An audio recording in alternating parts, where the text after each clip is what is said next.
Hi everyone, in this video I will be showing you how you can jailbreak your PS3 with the new 4.40 update. This 4.40 update is mandatory and therefore you have to update your system in order to play online. If you have already jailbroken your PS3, then you will still need to use this 4.40 update as your previous version will be overwritten.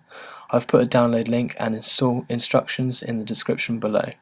All you need to have is a USB at hand. Once you've jailbroken your PS3 with this 4.40 update, then you can play and download games for free, and you can still play it on the PS3 network. That's everything for me. I hope you enjoy this jailbreak. Please comment with any questions and subscribe for further updates. Thanks and enjoy.